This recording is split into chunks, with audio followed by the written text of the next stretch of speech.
Okay, this video we are going to be talking about Miss Mensa, or aka Lady Justice, I think is who she's going by now. I became familiar with Miss Mensa in the first group that I joined with the Christopher Watts case. And I have said before that I joined a group when the Christopher Watts case first started. So she was in that group under her real name. Yeah, I'm not going to say her real name. I mean, it's not doxing because she was using her real name. But anyways, she went over to YouTube. But, you know, in the group, she was pretty vocal on, you know, her opinions and her feelings. And, you know, that's okay. You know, we all have different opinions.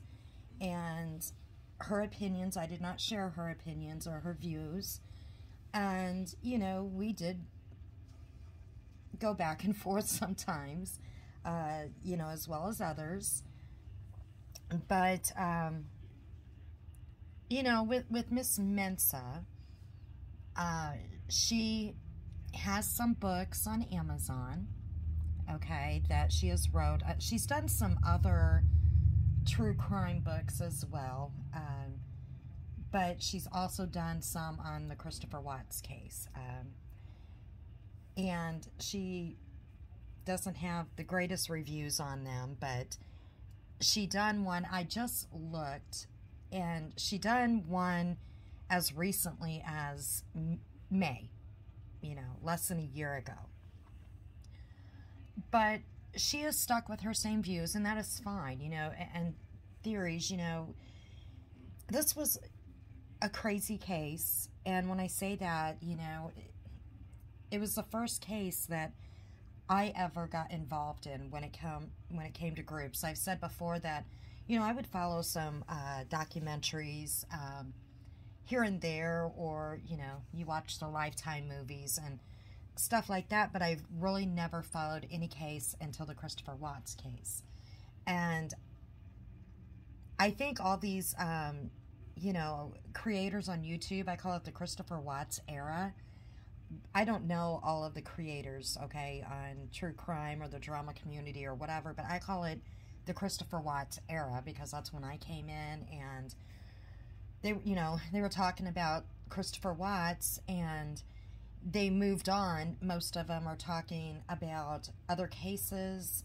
You know, some might go back and talk about Christopher Watts here and there, just like with groups. You know, when other cases come up, they'll change the name a little bit, and you know, but it originated from Christopher Watts. But with Miss Mensa, she, in my opinion, this woman is obsessed with the Christopher Watts case.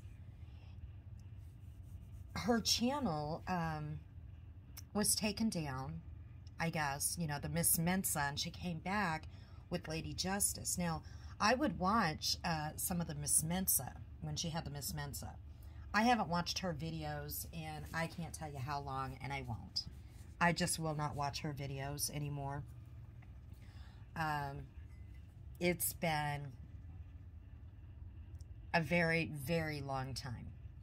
I did go and check just to see what, you know, she was up to, and she has only done a few of some of the older cases that she covered before, okay, like the Darley, if I said that right, case. She covered that before, but besides that, I mean, she didn't even cover Gabby Petito, okay, which shocked me, you know, because it seemed like everybody did. She is infatuated with the Christopher Watts case, and we're going on, what, over 3.5 years now, and she's stuck on Christopher Watts. And again, some people are still talking about it. This case is like some that people will talk about for years and years to come. But this woman, that's all she talks about. I mean, nothing else besides here and there some of the older cases that she covered, way back when. But again, like I said, I'm not going to watch any of her videos. I'm just not going to do it. I had enough back when she was Miss Mensa.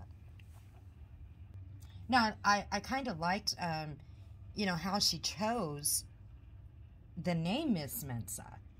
Because, I know what her real name is, because that's what she went by. In group, she went by her real name.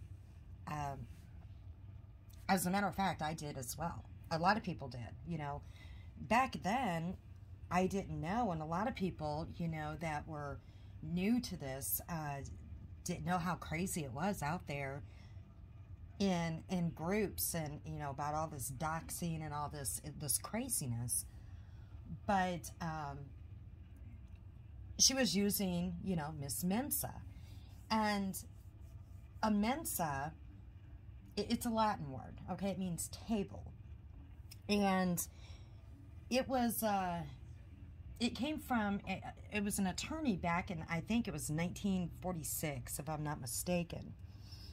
And it means table. And it's like a gathering around a table, a monthly gathering of mind-like a people, okay?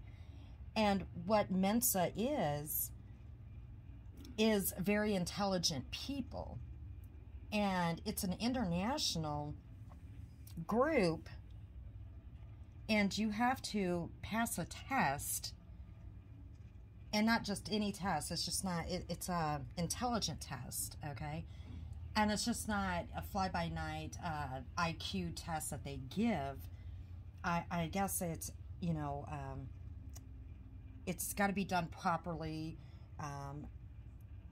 It's under supervision. It's under, I don't know. They really, it's a structured test. And it is the highest IQ. It's like 2% of the population, if that makes sense. So you got to have a very high IQ to be the top 2% of the population. And it's an international group, international society, or something like that. So that is what a Mensa is, or the Mensa group, or whatever. So that's what she went by, is Miss Mensa. Now, with her books that she has out, and I do believe they're all self-published books, it has her picture, and, even on her YouTube, she has her picture. It has her picture, and then it has everything about her. This woman, I guess, does a lot. She's got a lot of degrees, and it has some things in there that the way that she, and I'm going to explain some of the things that she says, but some of the things that, if it's true of what she does, and hopefully she's not, lying, because she's putting this out there, for the world to see of what she does. When it says about the author, it says on there that under all this other stuff that she does, and you can go and look at it, but that she is a mediator for child dispute cases, okay? And so basically she works with children and their parents, and she's a mediator with the courts. I'm not doxing. It's out there. She put it out there, okay? She put it out there. And she put out everything else that she does. And she would even, hey, I got these books out there and stuff like that. So she's the one that put it out there, not me. Now, she also would put out there that she's a victim's advocate. All right? So We have to remember that. She's a victim's advocate. But she has been dead set this entire time that everything was Shanann's fault. Now, I'm not going to get into, on this video, I might do a video about the Christopher Watts case, okay? I'm not going to get into, you know, my thoughts or whatever. I already said, you know, that me and her, we did not share the same views. But I'm also not going to say that, you know, because they gave a word for people, shiner. I'm not going to say I'm a shiner either. But this woman, she cannot even say Shanann's name. She calls her Christopher's wife. She will not even say her name. She never says Shanann. She will not say it. And it just seems like she has got so much hatred for a victim. We know, no matter what your thoughts are or your theories might be, Shanann was murdered. We know that as a fact, right? No matter what your thoughts or theories of how it happened, why it happened, she was murdered, okay? No matter what your thoughts are on Shanann, she is a victim.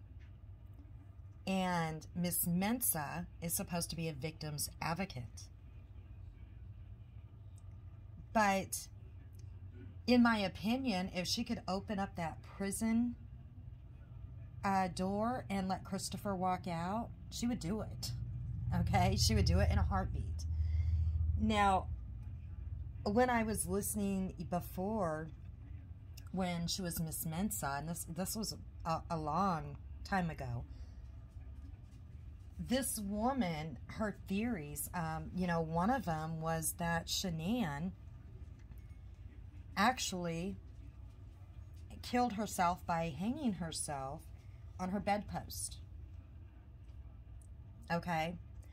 We all know that that's not fact, okay? We know that's not a fact. We know that it was manual strangulation. These people that help... My dogs again. Okay, I'm back. My children are grown, but sometimes my dogs are like taking care of toddlers. Anyways, so I probably lost my train of thought here. Okay, we know that these medical examiners, okay, they see this stuff and they're trained for this, all right? This is what they went to college for. So, anyways, that was one of her theories. And then I seen another one of her theories on that Shanann OD'd, and that's why she was in the position, because she was throwing up in the toilet, and how she was hunched over, and that was another thing. And then she went on to that Shanann, she was saying something about Shanann had like maybe 6 kids altogether. I mean, just insane things. Like, other people were not going to see this, okay? And something else about, and I know that there's theories out there too that Shanann had twins, like right before they went to Colorado. Like, Chris wouldn't have known that. And they weren't Chris's, and she was putting them up for adoption, and that's why Christopher went to Colorado before she did. Well, don't you think he would have known that? I mean, come on. And just insane. And I get it, you know. We would all be talking about different theories in groups, but common sense has to come into play somewhere. You know, we were trying to understand why something like this could happen, but not going way out there, okay? At least some of us with some common sense. But this woman, she just, some of the things that she just said would be just off the wall. And, you know, to begin with, she didn't have that many followers, but I think now more people are getting more comfortable coming out, and I think they're getting more comfortable coming out and basically being, I don't want to say a Shanann hater, or I can say maybe a victim basher, because some of the stuff that they say is really nasty. And there is a difference between victim bashing and just talking about some behaviors. I do see a difference there, okay?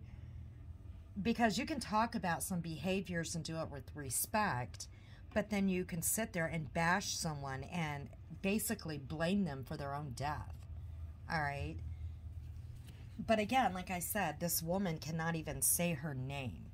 And she basically puts everything on her. And this woman is the one that is murdered. And we know that these little girls, okay, and the unborn baby are also murdered. And I don't want to take away from that, but she's not really, I want to focus on what she's talking about with when it comes to Shanann. All right, because that is who she's mainly saying all this craziness about. And the biggest thing is she plays victim constantly.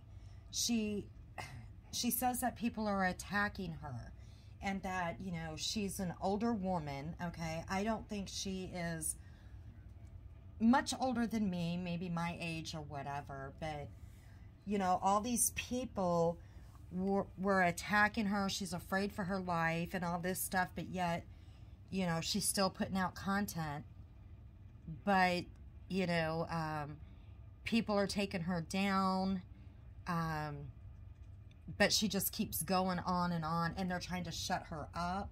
I think a lot of it is paranoia, and I think in her head, she's thinking it's like a conspiracy thing, that they're trying to shut her up about the Christopher Watts case.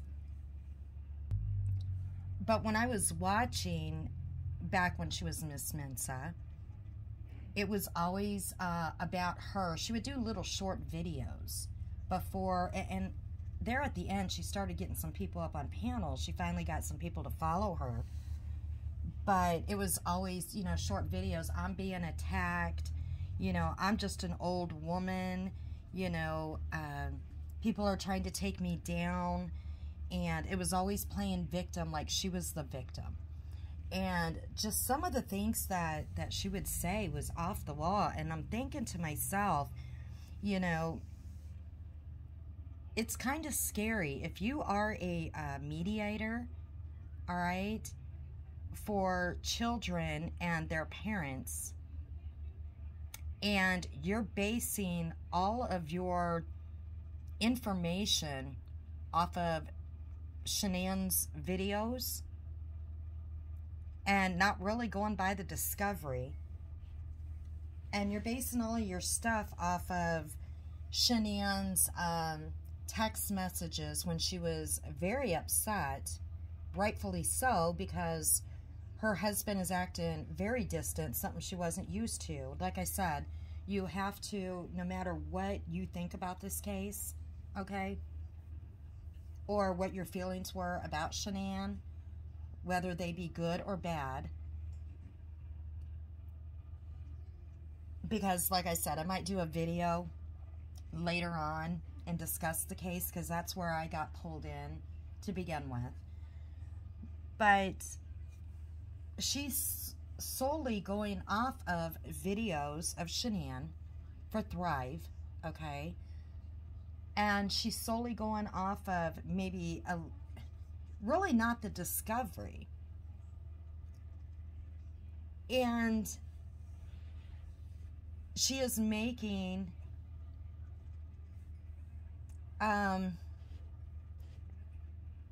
she is basically making her decision off of that. So that's very scary, to put somebody in a position of a mediation, okay? If that makes any sense. To be a mediator with children and parents. In my opinion, that's very scary. And again, you know, I'm